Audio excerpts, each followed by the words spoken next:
ඊට පළවෙනි දවසේ මම කියලා කියනවා උඩු හිත සහ යටි හිත අතර අන්තර් සම්බන්ධතාවයක් කියනවා. කේන්ද්‍ර ගෝචර හිතට කියනවා උඩු හිත. හරි.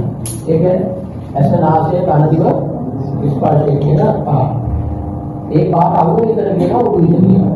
දැන් විතර මාව දකිනකොට ඇහි ගුණවලට දෙන්නේ අකේවා කියනවා දුවේ. එතකොට වාට උන්න චතුරස්වර කියලා මේ පංචේන්ද්‍ර වලින් වාට දෙනවා. දෙනකොට උඩු හිත තමයි ක්‍රියාත්මක වෙන්නේ. හරි. ඒක තමයි උඩු හිත කියන්නේ. එතකොට පංචේන්ද්‍ර ගෝචර හිත නැත්නම් උඩු හිත කාර්යයක් එකම දේ කරනකොට ඉතනකොට යටි හිත එක බාර ගන්නවා.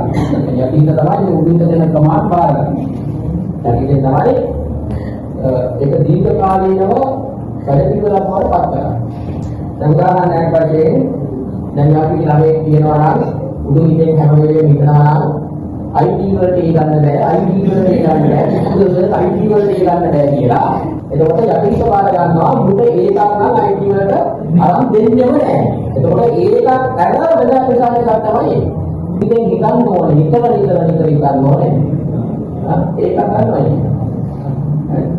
දැන් ඒක කරනවා ඔය ඉස්සෙල්ලා උදාහරණ ඕනේ තමයි උදේට හිතන්න ඕනේ ආර්ථික විද්‍යාව විමර්ශනයේ ව්‍යාපාරඥ වලට ඒ තුන කරනවා.